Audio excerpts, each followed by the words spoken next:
পুরান ঢাকার কাচ্চি নাকি অনেক ফেমাস, আবার সেটা নাকি অনেক টেস্টিও হয়। মানে অনেকজনের কাছে শোনা হয়েছে। আমরা যদিও বগুড়ার কাচ্চি, রংপুরের প্লাস ঢাকার অন্যান্য জায়গা থেকে কাচ্চি খাইছি, কিন্তু তারপরও নাকি ওটা নাকি অনেক মজা হয় আর কি। আমার জামাই কার কাছে জানি শুনছে, সেও নাকি একবার ট্রাই করছিল। তো আর কি করার, হুট করে সবাই মিলে প্ল্যান করলাম যে চলো যাওয়া যাক। কারণ অনেক দিন থেকে প্ল্যান করলে আমাদের অনেক প্ল্যানই ক্যান্সেল হয়ে গেছে, সেটা সফল হয় নাই। তো পুরান ঢাকায় গিয়ে দেখলাম, দেখেন পুরা একদম রাস্তায় কাবাবের একদম যে ধোঁয়াটা হয় সেটা দিয়ে একদম পুরো ভরে গেছে রাস্তাটা। স্মেল তো সেই, এপাশ থেকে বিরিয়ানির গন্ধ, এপাশ থেকে কাবাবের গন্ধ, মানে কোনটা সারে কোনটায় যাব। তা ভাবলাম যে সবাই তো হানিফ বিরিয়ানি, হাজি বিরিয়ানি খায়, রিভিউ দিছে, তো সবাই জানে আর কি যে ওটা ভালো, বিখ্যাত। তো আমরা ভাবলাম অন্য একটা ট্রাই করি, যেহেতু এখানকার সবাই নাকি সবগুলা নাকি অনেক মজার হয়ে থাকে। তো ভাবলাম এই যে কি মতি বিরিয়ানি হাউস নাকি, ওখানে গেলাম। দেন আমরা 6 জন ছিলাম, এই তো 6টা প্লেট। দেন আমার মেয়ে ছিল, ও আবার হাত দিয়ে খাবে, তো ওর জন্য আরেকটা প্লেট নিলাম। তো দেখেন মাংসটা এত সফট হয়েছে, সে একাই খাচ্ছিল। ফার্স্ট একটা বাইট আমি ওকে দিয়েছিলাম, খাইয়ে দেখছে যে অনেক মজা হয়েছে। দেন ও আবার আরেকটা করে প্লেট নিছে, আবার হাত দিয়েও খাচ্ছিল। আমি একটু টেস্ট করে দেখলাম, যে ফার্স্ট টাইম একটু মনে হলো যে একটু ঝরঝরা হয়েছে রাইসটা, তা বাদে একদম টেস্ট তো 10/10 ছিল।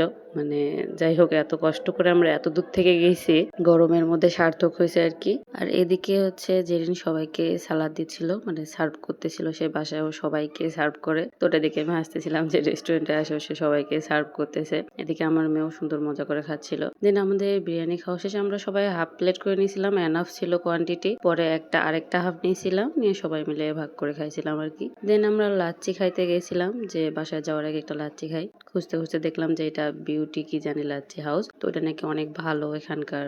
আমার জামাই প্লাস ওই যে আমার শ্বশুর ছিল, চাচা শ্বশুর, উনি নাকি শুনছে, তো এই জন্য আর কি এখানে আসা। আবার আমার জামাই দেখতেছিল যে দেখি কেমনে করে বানায়, তো দেখলাম সুন্দর আর কি, আমার ভালোই লাগছে। আমরা ভিডিওতে যাদেরকে দেখতাম তাদের ওখানে গেছি, সামনাসামনি দেখতেছি, আবার ওই লাচ্ছি গুলাই ওই খাবার গুলাই খাচ্ছি আর কি, মজা লাগছিল। দেন আমাকে বললো তুমি একটু রিভিউ দাও তো কেমন হয়েছে। তো আমি বললাম ভালোই, মজা হয়েছে। আর একটু আলাদা রকমের ছিল, নর্মাল যে লাচ্ছিটা হয় যে দইয়ের মধ্যে আর কি দুধ দেয় না কি দেয়, যাই হোক নর্মাল যেভাবে বানায় ওটার থেকে একটু আলাদা ছিল। এটা একটু টক দই ছিল টাইপের, টেস্টটা একটু ডিফারেন্ট ছিল। আর এখানকার সব খাবারই মোটামুটি রিজনেবল ছিল, ভালোই ছিল আর কি। রেস্টুরেন্টটা না কি, এটা বলে রেস্টুরেন্ট না কি, যাই হোক ছোট একটা দোকানের মতো ছিল। দেন আমরা সবাই নিচ্ছিলাম, 2জন আবার লাচ্ছি খায় না, তারা আবার লেমন জুস নিচ্ছে। আমি আবার ওইটাও একটু ট্রাই করছিলাম, ওটাও মজা ছিল, নর্মাল যে আমরা লেমন জুসটা খাই ওটার থেকে আলাদা। দেন আমরা কুশারের রস নিয়েছিলাম একটু। বাসে আসার পর তো মাথাটা গরম হয়ে গেছে, আমরা ঢাকার বাসে উঠলে যে অবস্থা হয় সেটা তো সবাই জানেনি কি অবস্থা হয়। এরপর আমার জামাই যে এগুলা কি জানি, নারকেলের কি এগুলা জানি না, আমি এগুলো বলতেও পারি না, এগুলা কিনে বাসায় চলে গেছিলাম। আজকে ভিডিওটা এই পর্যন্ত, ভালো থাকবেন সবাই, আল্লাহ হাফেজ।